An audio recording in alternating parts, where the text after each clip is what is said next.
અમે સીએમ સાહેબને ગાંધીનગર મળ્યા હતા, ત્યારબાદ એમને અમારી લાગણી હતી કે સોમનાથ આવવાના છે તો અમે અહીં બધી ઘરે મળીએ.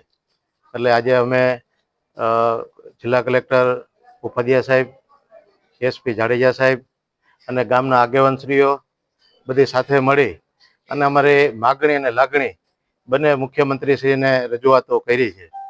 હવે રૂબરૂ એમાં વસ્તુ અમારે જે ગામનો છે કે કોરિડોર છે, એ કોરિડોરનો વિરોધ તો છે જ.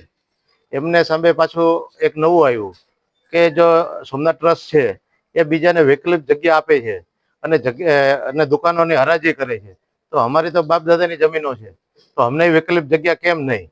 ત્યારબાદ જોયું કે કેટલા વર્ષોથી અત્યાર સુધી કેશુબાપા હતા, લેરી સાહેબ હતા, ઘણા સોમનાથ ટ્રસ્ટના સેક્રેટરીઓ રહી ગયા. ગામની સાથે સુમેળ રાખી અને જે પણ કંઈ પ્રશ્નો ઊભા થતા તો અમે એમને લોકોને મળી અને નિકાલ કરતા હતા. જ્યારથી સોમનાથ ટ્રસ્ટના યોગેન્દ્ર દેસાઈ આવ્યા ત્યારથી ગામ અને મંદિરને બેને અલગ અલગ કરી દેવામાં આવ્યું.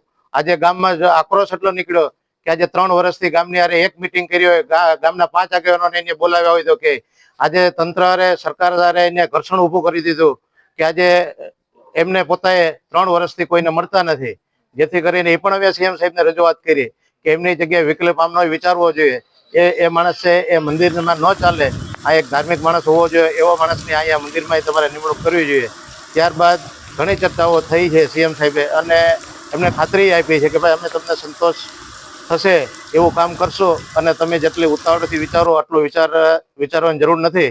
આપણે શાંતિથી બધી ભેગા રહી અને આગળની કાર્યવાહી કરશો. બધી મુખ્યમંત્રીશ્રીએ અમને વિશ્વાસ આપ્યો છે. સોમનાથ ટ્રસ્ટ તરફથી કોઈ હાજર નહોતું રહ્યું, તંત્ર તરફથી કલેક્ટર સાહેબ હાજર હતા.